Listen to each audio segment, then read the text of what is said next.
Back to my channel. आज चाहिँ हामी कस्ट रिकन्सिलिएसन स्टेटमेन्ट पढ्दैछौँ। यो चाहिँ मलाई सबभन्दा सजिलो लाग्ने च्याप्टर है।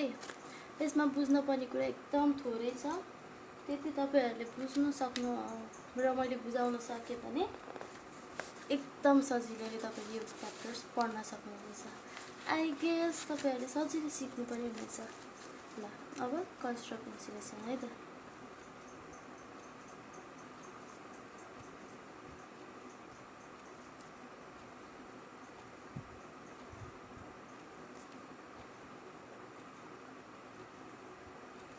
कस्ट रिकन्सिलिएसन स्टेटमेन्ट यो च्याप्टरले चाहिँ हाम्रो एनइबी बोर्ड इक्जामको लागि 5 मार्क्स क्यारी गर्छ। र यसको अलिकति बुझ्न पर्ने फर्मुला भनेको चाहिँ के छ भन्दाखेरि 4वटामा क्याटेगोराइज छ। ओभरहेड, एक्सपेन्सेस, ओपनिङ स्टक,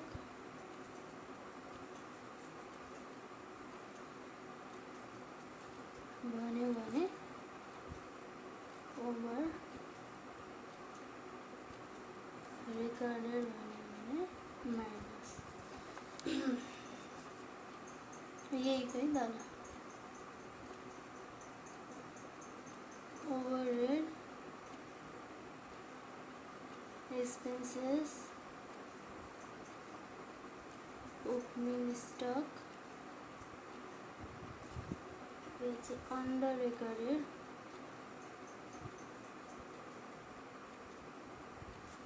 भयो भने प्लस बी नम्बरमा चाहिँ इन्कम,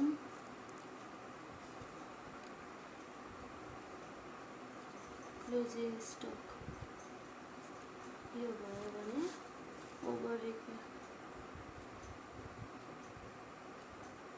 रिकर्डेड भयो भने प्लस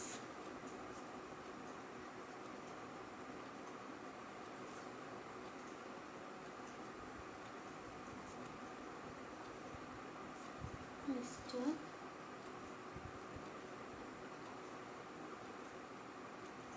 अन्डर रिकर्डेड भयो भने माइनस। हेर्नु है त, एक्सपेन्सेस खर्च धेरै भयो भने माइनस, खर्च धेरै भयो माइनस, त्यो त सामान्य कुरा हो नि त।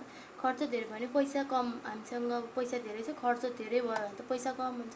मसँग अब 20 रुपियाँ थियो, खर्च 10 रुपियाँको खर्च गऱ्यो भने त मसँग पैसा 10 रुपियाँ मात्रै रहन्छ भनेपछि पैसा मेरो पहिलाभन्दा घट्छ, माइनसमा आयो। एक्सपेन्सेस ओभर रिकर्डेड, ओभर धेरै भयो भने माइनस, अन्डर भनेको थोरै रेकर्ड भयो भने प्लस। खर्च भएको भन्दा मसँग 10 रुपियाँको पेन किने 10 रुपियाँ खर्च भयो, तर लेखिने बेलामा चाहिँ 5 रुपियाँ मात्रै लेखियो, अन्डर रेकर्डेड। 5 रुपियाँको पेन किनियो भनियो भने त मसँग 15 रुपियाँ रहन्छ भनेपछि मसँग धेरै रहन्छ। त्यसो भएर एक्सपेन्सेस धेरै लेखियो भने घट्छ, थोरै लेखियो भने बढ्छ। Expenses opening stock expenses overhead भन्यो भने ओभर भन्यो भने घट्छ, धेरै भन्यो भने घट्छ। यिनीहरू तिनवटा चाहिँ यो सम्झिनु पर्यो। इन्कम र क्लोजिङ स्टक भनेको चाहिँ हामीले अब एउटा वर्षको लागि 1 वर्षको सामान के भयो सबै हिसाब किताब गरेर रहेको सामान त्यो वर्षमा लास्टमा चाहिँ यति सामान रह भनेर जुन सामान अर्को वर्षमा हिसाब गर्दा नि आउँछ नि त। अब सामान रहेको सामान त अर्को वर्ष त हराएर जान्न, अर्कोचोटि हिसाब गर्दा त्यो सामानलाई चाहिँ हामीले क्लोजिङ स्टक भनेर लेख्छौँ कि पहिलाको सामान जति रह्यो त्यसलाई क्लोजिङ स्टक भन्छ। त्यो त हाम्रो लागि फाइदा हो, इन्कम हो, एक्स्ट्रा भनौँ। अब यो चाहिँ हाम्रो फाइदा ओभर रिकर्डेड भयो भने प्लस हुन्छ। फाइदा धेरै लेखियो भने धेरै फाइदा हुन्छ, फाइदा कम लेखियो भने कम फाइदा हुन्छ, माइनस हुन्छ। यति हो। अब त्यसपछि चाहिँ एउटा अलिकति रुल चाहिँ के छ भन्दाखेरि not recorded in cost account but recorded in financial account.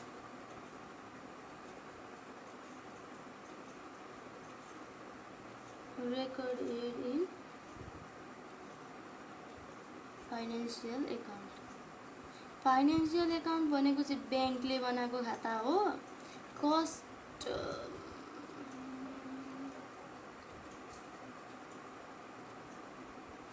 त्यही हो कि फाइनेन्शियल एकाउन्ट भनेको ब्याङ्कले बनाएको.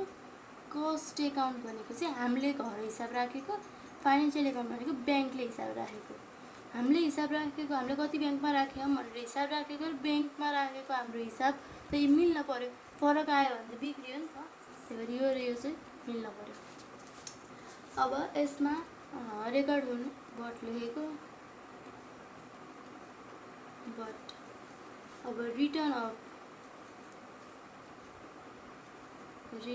अफ फाइनेन्शियल एकाउन्टमा मात्रै चल्छ. रिटर्न अफ केही पैसा भनेर देखायो भने सिधै माइनस भनेर फाइनेन्शियल एकाउन्ट माइनस हुन्छ है. ट्याक्स पेड घट्यो.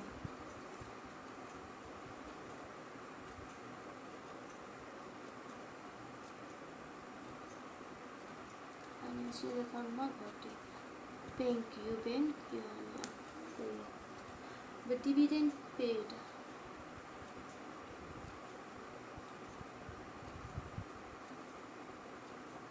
दिएको कुरा चाहिँ सबै घट्यो. प्रॉफिट आयो प्लस भयो. प्रॉफिट प्लस भयो. लस माइनस भयो. सामान्य कुरा छ. Provision for bad debt interest receive.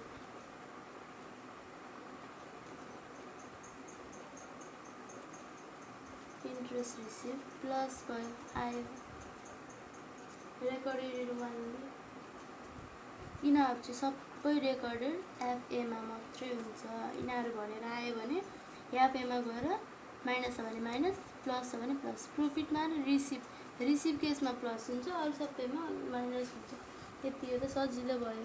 अब हामीले बुझ्न पर्ने फर्मुला भनेको यति हो. यसमा बुझ्नुभयो नि. एक्सपेन्सेस खर्च बढ्यो भने घट्छ, खर्च कम भयो भने प्लस हुन्छ पैसा. ल यसमा अब के हुन्छ भन्दाखेरि एफए सिए र एफए भनेर हुन्छ है. मैले एकदम सजिलो तरिकाले म अब क्वेसन कुन गर्ने भन्दाखेरि हामी कुन क्वेसन गरौँ भन्दाखेरि 74 को सेट ए गरौँ है त. यो क्वेसन गरौँ है त. के भनेर रहेछ यो चाहिँ कुन हो भन्दाखेरि एज पर फाइनेन्शियल एकाउन्ट हो. यो यहीँ लेखेको हुन्छ. रिकन्सिलेसन एज पर यहीँ. Net profit Son in cost account. यहाँ हामीले यसो हेर्नु परेन क्या. के हेर्नु पऱ्यो भन्दाखेरि net profit shown by cost account भन्ने है. अब हामीले हिसाब गर्न सुरु गरौँ. फर्मेट यसको के छ भन्दाखेरि एमाउन्ट पार्टिकुलर्स.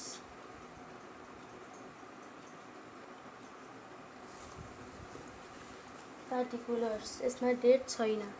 यो चाहिँ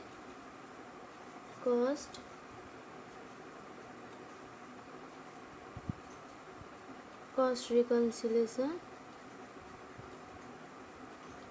स्टेटमेन्ट.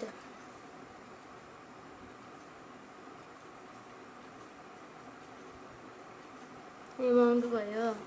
अब factory overhead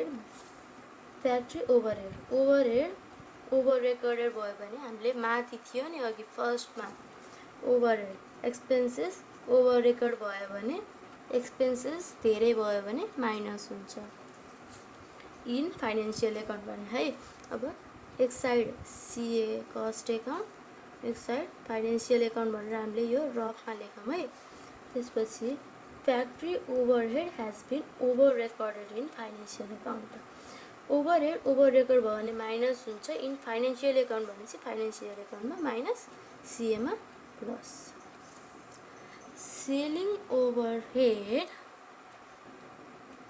overhead has been under recorded.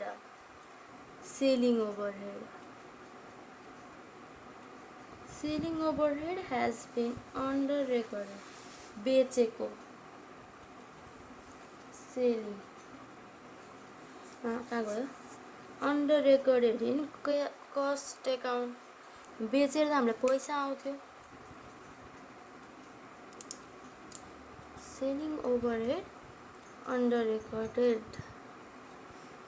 अघि मैले भनेकै थिएँ ओभरहेड अन्डर रेकर्ड भयो भने प्लस खर्च अन्डर खर्च थोरै लेख्यो भने प्लस हुन्छ इन कस्ट एकाउन्टमा खर्च थोरै लेखिएछ अब क्लोजिङ स्टक भनेको चाहिँ हाम्रो इन्कमतिर थियो closing stock has been over valued in financial account यो चाहिँ अल्टर थियो भने यो चाहिँ सिधा हुन्छ closing stock has been over valued in financial account भने चाहिँ फाइनेन्सियल एकाउन्टमा धेरै भयो यसमा थोरै भयो सरी इन्कम ट्याक्स पेड भनेको अघि हामीले तल लेखेको थियौँ income tax paid tax paid भनेपछि फाइनेन्सियल एकाउन्टमा मात्रै चढ्छ र घट्छ फाइनेन्सियल एकाउन्टमा घट्छ यसमा प्लस हुन्छ हाम्रो अब हिसाब सजिलै मिल्छ केही गर्नु पर्दैन कस्ट एकाउन्ट भनेपछि हामीले कस्ट एकाउन्ट रफमै काट्थ्यौँ अब हामीले हेर्न पर्ने फाइनेन्सियल एकाउन्टलाई मात्रै अब यहाँ net profit Son is the cost account भनेर लेखे नि यो कपी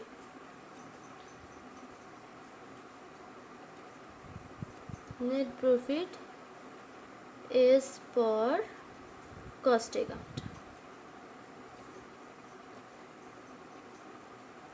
प्राइस कति दिए 60,000 ए मैले तपाईलाई भनिनँ है 2074 को सेट ए हो है यो चाहिँ सेट ए यो पैसा 60 भयो अब हाम्रो एडहरु लेखौं फर्स्टमा कुन चाहिँ एड यही एउटा मात्रै हो यो ए बी सी नम्बरको यो third number closing stock over valued in financial account closing stock over valued in financial account एउटा मात्रै यहाँ अब धेरै भएको यो सबै जोडेर यता लेख्न पर्थ्यो के एउटा मात्रै हो सिधै यता लेख्दिनु भयो यताबाट यता लेखिनु भयो तर अब तपाईहरुले बुझ्न सजिलो होला यतैपट्टि लेखिदिन्छु म 5000 यसको टोटल भनेको कति हुन्छ यता जाँदा 5000 नै भयो त्यसपछि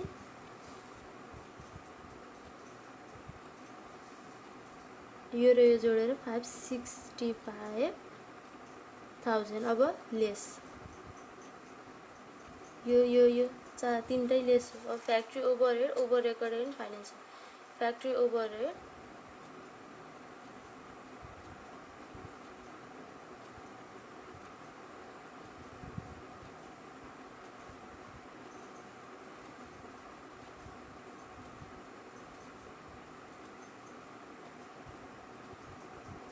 financial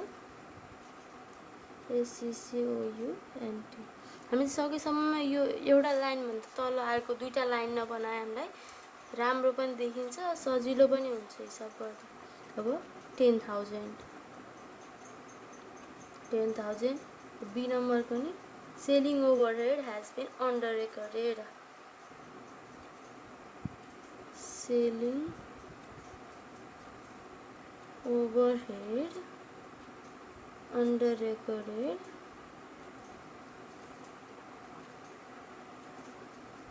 recorded in cost account कति 2000 income tax paid 7,000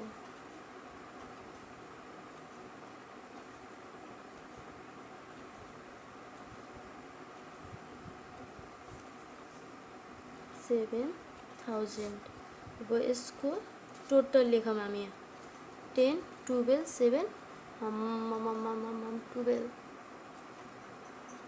7 8 9 19 भयो 19,000 65 बाट यो त लेस हो 65 बाट 19 घटाउँदा 65 बाट 19 घटाउँदा 46,000। अब हामीलाई यहाँ net profit as per cost account भन्थ्यो नि, अब financial account.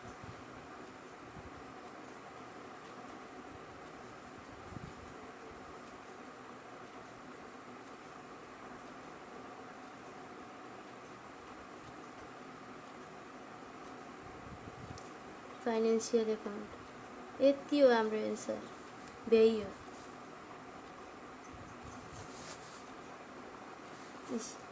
Net profit as per financial account 46,000। अब कुन क्वेसन गर्ने त? अब मैले फर्मेट बनाउँदिनँ कि यति मात्र बनाएँ, यति बनाएपछि तपाईँहरूले बुझिहाल्नुहुन्छ। अब यो क्वेसनमा दुईवटा रहेछ। अब यो चाहिँ net profit as shown in the cost account भनेर यो पैसा त अब यहाँ माथि सिधै लेख्ने भइहाल्यो। त्यसपछि डाइरेक्ट वेजेस, यो त सजिलो खाले रहेछ।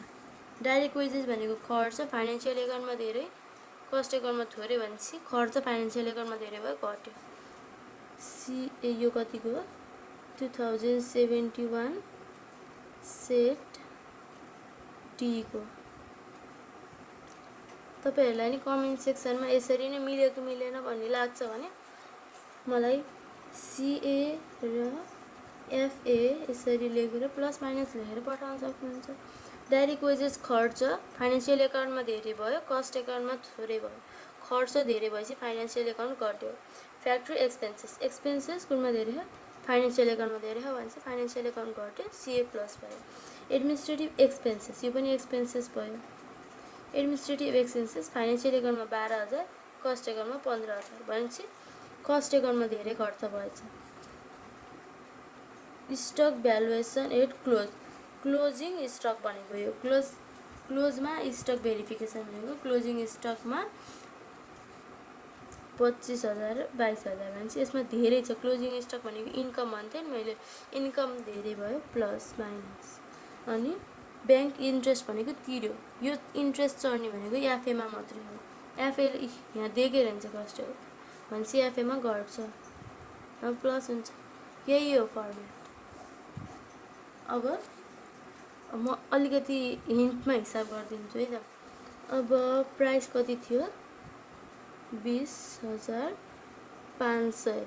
यो यता एमाउन्ट साइड मात्रै हो है, 20,500। अब हाम्रो soon as per cost account भनेपछि कस्ट एकाउन्ट काट्ने, यो प्लस रहेछ, एउटा मात्रै प्लस छ। कुन चाहियो? 1 2 एडमिनिस्ट्रेटिभ एक्सपेन्सेस। अब यसरी देख भनेपछि चाहिँ 15,000 माइनस 12,000 भनेको 3,000 चढ्यो। यहाँ घटाएर राख्ने 23,500। अब त्यसपछिको यो 12 15 3,000 10 यो नि 3,000, यो भइहाल्यो। यसमा नि 3,000 रहेछ। 25 र 22 3,000 अनि यो पनि हो 1,000। यो टोटल गर्दा 3,391 10,000, यो गर्दा 13,500। Net profit as per financial account भनेको आरएस 13,500।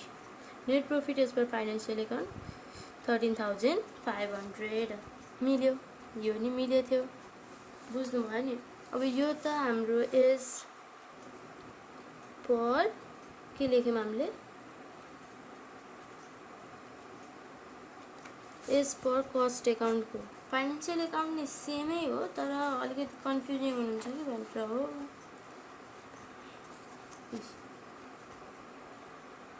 के रहेछ यो? लस भनेर दिएर छ, अलिकति कन्फ्युजिङमा। अब यो हेर्नु है त, लसै वाला गरिदिन्छु। यति मात्रै गरिदिनु कि पुरै गरिदिन्छ? यो पुरै गरिदिन्छ।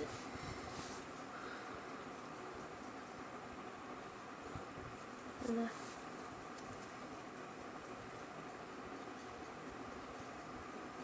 पार्टिकुलर्स अमाउन्ट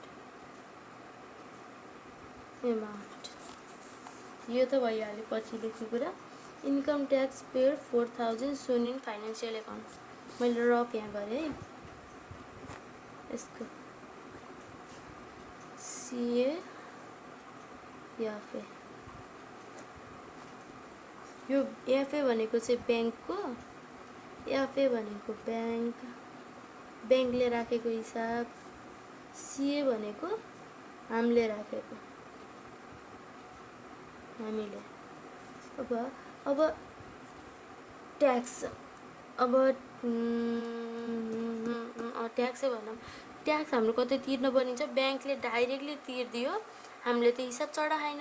ब्याङ्कले तिर्दियो भने चाहिँ ब्याङ्कबाट घट्छ, हाम्रोतिर त हामीलाई थाहा नै छैन, हामीले केही गरेको छैन भनेपछि ब्याङ्कमा घट्छ, प्लस भयो। हाम्रोमा त धेरै नै छ। अब 2 तिर 20,000 छ भने अब यहाँ इन्कम ट्याक्सै भनेर काट्दियो पैसा, 10,000 इन्कम ट्याक्स थियो हाम्रो, यसको तिर्न पर्ने, हाम्रो बाइकको तिर्न पर्ने भन्यो भने हाम्रो त यहाँबाट 10,000 काटेर 10,000 मात्रै बाँकी रह्यो।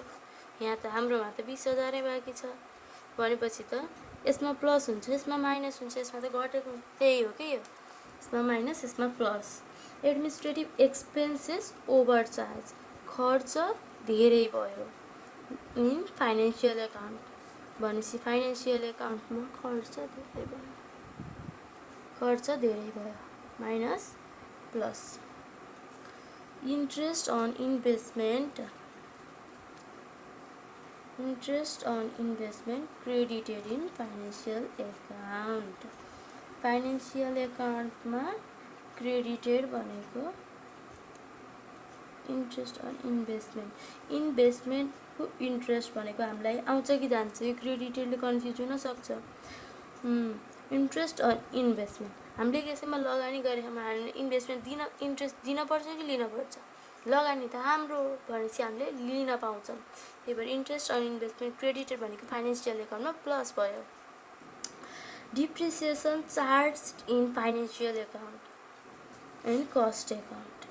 कस्ट एकाउन्टमा 1,000, फाइनेन्सियल एकाउन्टमा 10,000। डिप्रिसिएसन चार्ज भनेको खर्च फाइनेन्सियल एकाउन्टमा धेरै भएछ, कस्ट एकाउन्टमा थोरै भएछ भनेपछि यसमा घट्यो, यसमा प्लस भयो।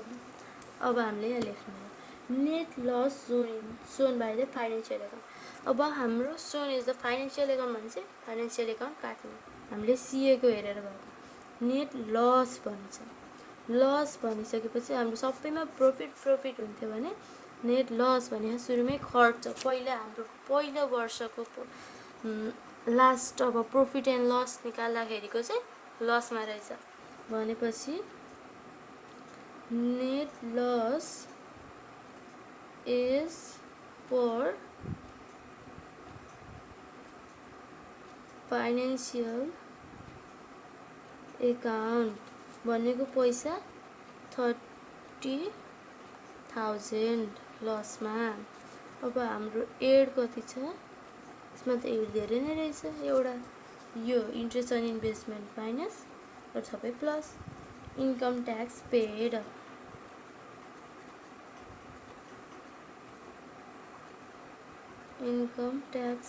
भनेको 40,000। एडमिनिस्ट्रेटिभ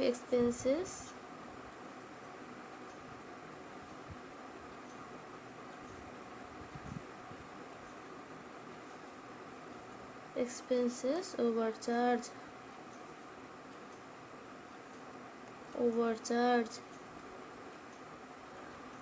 फाइनेन्सियल एकाउन्ट 20,000, यो माइनस हो। Depreciation charge and financial account भनेपछि यो र यो घटाएर नि 9,000। Depreciation charge more in financial account 9,000,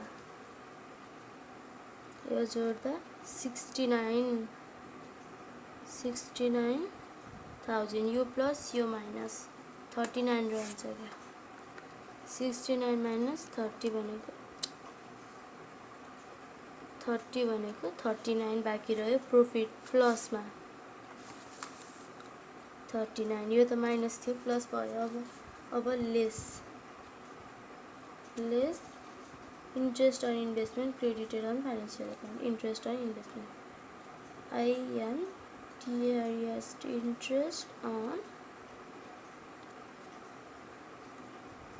investment कहाँ गयो 5000 कति रह्यो 34,000 net profit as per cost account हाम्रो कुनै कुनै बेलामा चाहिँ यहाँनिर माइनसमा आउन सक्छ अब यहाँ यो लस धेरै भएर यहाँ माइनसमा आयो भने नेट लसेस पर कस्ट एकाउन्ट भनेर लेख्ने